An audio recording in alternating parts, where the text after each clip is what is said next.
Je m'appelle Henri, et ce que je vais vous raconter aujourd'hui est l'histoire d'une trahison si profonde qu'elle m'a presque détruit. Mais elle m'a aussi rendu plus fort que je ne l'ai jamais été.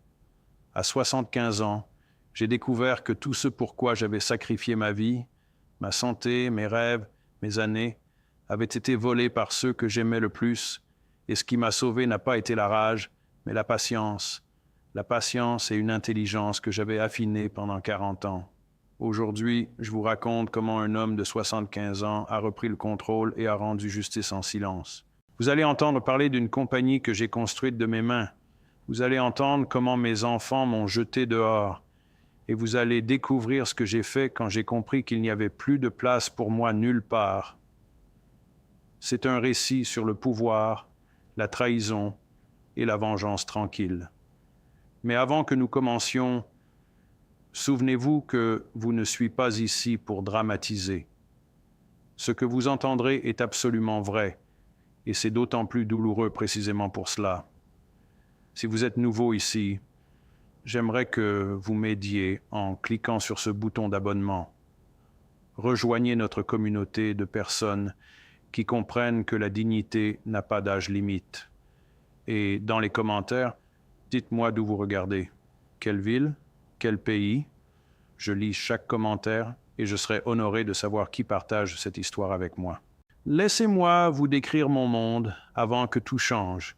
J'avais construit une compagnie de logistique et d'importation à partir de rien. Quand j'ai commencé, en 1983, j'avais une camionnette, une poignée de contrats et une volonté qui ressemblait à de la folie. Je travaillais 80 heures par semaine. Je manquais les anniversaires de mes enfants. Je manquais les spectacles scolaires, les graduations, les premiers rendez-vous. Ma femme se plaignait souvent qu'elle était veuve d'un homme vivant. Mais la compagnie a grandi, elle a prospéré. Après 10 ans, nous avions 50 employés. Après 20 ans, nous avions 300. Après 40 ans, nous étions l'un des plus grands importateurs de notre région. Et tout cela, je l'avais bâti seul. Seul, avec l'aide de ma femme qui tenait les comptes et de quelques cadres fiables que j'avais formés. Mes enfants ont grandi en regardant ce succès, mais ils n'ont rien vu de la sueur. Ils n'ont vu que la maison plus grande, les vacances plus longues, les portes qui s'ouvraient devant eux. À ce moment-là, j'avais 3 enfants. Marc, mon fils aîné, qui travaillait déjà dans la compagnie en tant que directeur commercial.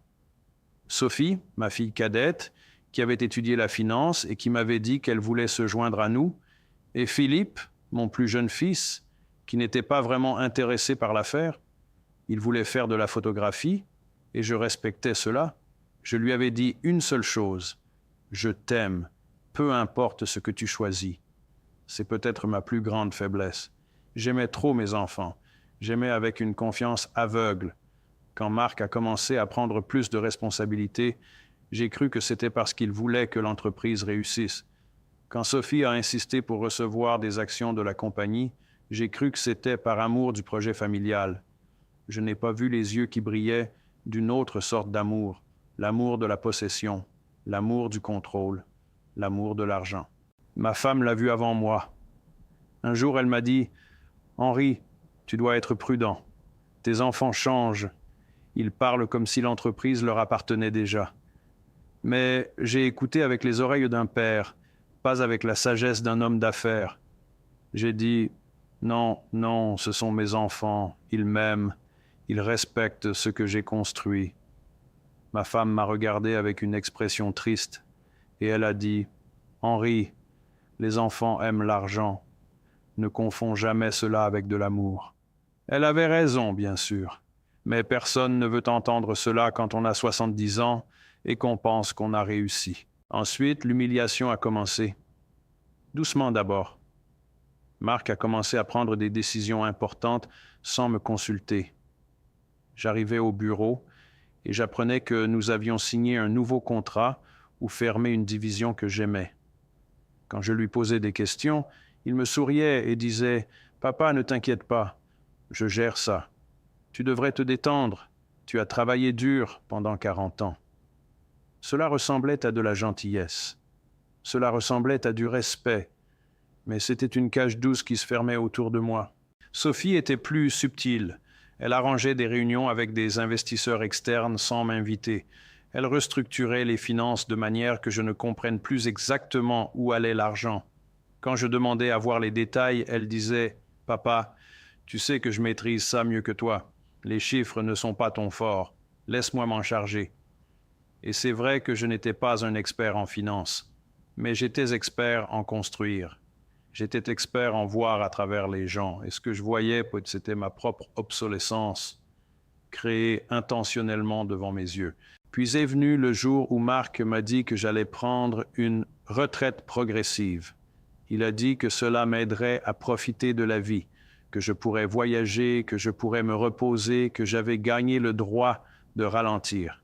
Et moi, malade de fatigue et de déception, j'ai accepté. Je pensais que c'était une suggestion raisonnable. Je ne voyais pas que c'était une exécution. Je ne voyais pas que mes enfants avaient planifié cela comme un coup d'État. En 6 mois, j'avais disparu de l'organigramme. Mon titre était maintenant conseiller émérite. Une phrase vide qui ressemblait à de l'honneur, mais qui signifiait absolument rien. Je venais au bureau 2 jours par semaine et personne ne m'écoutait. Mes suggestions étaient oubliées avant même que je finisse de parler. Un jeune cadre que Marc avait embauché prenait déjà mes décisions. Ma femme était morte l'année précédente. Mes amis avaient pris leur retraite ou avaient déménagé. Je me suis retrouvé seul à regarder l'empire que j'avais bâti du haut d'une fenêtre froide. Et puis l'humiliation s'est approfondie encore. Lors d'une fête de famille, j'ai entendu Marc parler à Philippe. Il lui disait « Tu sais, Père n'a plus toute sa tête. Il oublie les choses. Hier, il demandait qui était le directeur d'exploitation, comme s'il ne l'avait jamais vu. C'est triste, mais c'est comme ça que ça marche quand on vieillit. » Philippe m'a regardé avec une pitié qui m'a brûlé de l'intérieur, et j'ai compris que Marc maquillait mon absence de pouvoir en déclin mental. Il remplaçait ma marginalisation par une compassion feinte. C'était calculé, c'était cruel, mais la pire humiliation attendait encore. Un jour, j'ai reçu une lettre du conseil d'administration. Elle disait que pour des raisons de gouvernance moderne, les fondateurs devaient se retirer après 70 ans. La lettre était rédigée de manière légale et bureaucratique, mais elle était adressée à moi. Elle m'informait que mon titre de conseiller émérite était également révoqué. J'avais 3 mois pour vider mon bureau. Les enfants que j'avais nourris, que j'avais éduqués, qui avaient bu mon sang pendant 40 ans, m'expulsaient officiellement de l'entreprise. Je me suis assis à mon bureau ce jour-là et j'ai pleuré. Non pas de rage, de soulagement, parce que j'avais finalement la permission de m'en aller. Et dans ce moment de pleurs, quelque chose s'est réveillé en moi. Ce n'était pas de la vengeance, ce était de la clarté. Pour la première fois en 10 ans, je voyais clairement ce que j'avais toujours su, que j'avais de l'argent, que j'avais de l'expérience et que j'avais absolument rien à perdre. C'est à cet instant précis que la découverte a commencé. Je savais depuis le début que quelque chose n'allait pas, mais je n'avais jamais investigué sérieusement. Maintenant, avec le temps libre que j'avais enfin, j'ai commencé à poser des questions. J'ai parlé à des anciens employés, j'ai demandé à des amis dans l'industrie, et voici ce que j'ai découvert. Mes enfants détournaient de l'argent, pas des petites sommes, des millions. Marc se payait des bonus que le conseil d'administration ignorait. Sophie transférait des actifs vers des compagnies qu'elle contrôlait personnellement. Et le prix de vente que j'avais fixé pour certains produits avait été augmenté à plusieurs reprises pour que la différence entre le prix affiché et le prix coûtant remplisse leurs poches. Comment avaient-ils commencé ces fraudes? En utilisant ma confiance, en utilisant ma fatigue, en apprenant mes habitudes et en faisant les choses quand je ne regardais pas. Puis ils avaient modifié les registres, ils avaient supprimé les documents compromettants, ils avaient mis en place des structures complexes de société écran pour que je ne puisse pas les suivre facilement. Et pendant tout ce temps, ils m'avaient raconté que tout allait bien, que l'entreprise était en bonne santé, que je devrais me reposer et me détendre. Et j'ai même appris quelque chose de plus traumatisant. Sophie avait pris rendez-vous avec un avocat spécialisé en droit successoral. Elle me posait régulièrement des questions sur mon testament. Elle demandait des informations détaillées sur mes assurances-vie. Philippe m'a dit qu'elle lui avait demandé d'être témoin quand j'aurais un accès de sénilité. Ces mots exactement. Mes enfants ne volaient pas seulement mon entreprise. Ils volaient aussi mon avenir, mon héritage, et la mémoire que je laisserais derrière moi. Ils voulaient non seulement m'expulser, ils voulaient m'être complètement. À ce moment, j'aurais pu appeler un avocat. J'aurais pu engager une action en justice. J'aurais pu exposer publiquement leur fraude. Et cela aurait destruction ma vie, mais aussi détruit la leur. Mais je n'ai pas choisi ce chemin. Parce que j'ai réalisé quelque chose qui a changé tout mon calcul. J'aimais encore ces enfants. Pas assez pour les pardonner, mais assez pour ne pas vouloir les voir en prison. Assez pour vouloir que mon action soit juste, non pas vengeresse. Donc, pendant 2 mois, j'ai observé en silence, j'ai pris des notes, j'ai appris exactement comment l'entreprise fonctionnait, j'ai compris quels marchés les rendaient les plus riches, quels contrats étaient les plus précieux, quels fournisseurs étaient les plus importants. Et j'ai pensé à quelque chose que mon père m'avait dit quand j'étais jeune. Les enfants peuvent voler ta maison, mais ils ne peuvent pas te voler ton intelligence. Ils ne peuvent pas te prendre tes souvenirs. Ils ne peuvent pas t'empêcher de construire à nouveau. J'avais toujours pensé que c'était une phrase poétique. Maintenant, j'y voyais un plan. Je savais qui était le plus grand concurrent de ma compagnie. Une entreprise fondée il y a 15 ans par un homme nommé Gérard, qui était un ancien collègue. Nous avions toujours eu une bonne relation, mais nous avions également été des rivaux. Sa compagnie était solide, mais elle n'était pas exceptionnelle. Elle avait du potentiel, mais elle manquait du leadership stratégique que j'avais développé pendant 4 décennies. C'est à ce moment que j'ai appelé Gérard. Nous nous sommes rencontrés dans un café, loin des yeux et des oreilles de ma famille. Je lui ai proposé un partenariat. Je lui ai dit exactement ce qui s'était passé. Je lui ai montré quelques documents que j'avais, pas assez pour poursuivre en justice, mais assez pour démontrer que la compagnie était malade. Et je lui ai proposé ceci. Je lui donnerai tout mon savoir sur la manière dont fonctionne mon entreprise, ses faiblesses secrètes, ses contrats profitables, ses clients les plus fidèles. En échange, je deviendrai un investisseur majeur dans sa compagnie. Je deviendrai son consultant stratégique, et ensemble, nous ferions grimper sa compagnie au-dessus de la mienne. Gérard était sceptique, d'abord. Il a cru que c'était un piège, mais quand il a vu les détails que je lui apportais, les vrais chiffres, les faiblesses réelles, le timing du marché, il a compris. Il a compris que j'avais eu accès à l'intérieur de la machine et que je voulais utiliser ce savoir pour construire quelque chose de nouveau, quelque chose de mieux, quelque chose qui remplacerait ce que mes enfants avaient salissé. J'ai investi 5 millions de dollars dans la compagnie de Gérard. Ce n'était pas tout mon argent, mais c'était suffisant pour changer le rapport de force. Ensemble, nous avons mis en place une stratégie que j'avais pensée pendant des années, mais jamais exécutée. Nous avons approché les plus gros clients de ma compagnie avec des offres légèrement meilleures. Nous avons embauché certains de mes meilleurs cadres, ceux que je savais qu'on ne m'avait pas laissé virer. Nous avons lancé des produits que je savais que mon ancienne compagnie ne pouvait pas égaler, parce que je connaissais exactement leurs limites technologiques et financières. Mon plan était simple mais complet. Je ne voulais pas simplement battre la compagnie. Je voulais la démanteler méthodiquement, contrat par contrat, client par client, dollar par dollar. Je voulais qu'elle meure lentement, de faim, tandis que ma nouvelle compagnie croîtrait. Et le plus important, je voulais que ce soit légal, que ce soit moral, que ce soit juste. J'avais construit cette compagnie une fois. Je pouvais construire quelque chose de meilleur une deuxième fois. Et cette fois, personne ne la volerait. Pendant 6 mois, Marc et Sophie n'ont rien soupçonné. Ils croyaient que j'étais chez moi, à regarder la télévision, à compter mes souvenirs, à me préparer tranquillement pour le tombeau.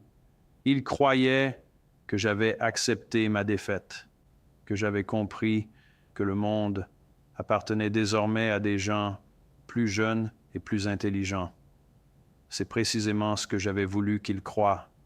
Leurs clients commençaient à les quitter, mais ils ne voyaient pas de pattern. Ils pensaient que c'était simplement une fluctuation du marché. Puis, quand j'ai senti que le timing était exact, j'ai pris une décision. J'ai appelé Marc. Je lui ai demandé de venir me voir. Et quand il est arrivé à ma maison, je lui ai montré un journal de l'industrie. À la une, il y avait un article sur la compagnie de Gérard qui venait de recevoir un investissement majeur et de signer ses plus gros contrats depuis sa fondation.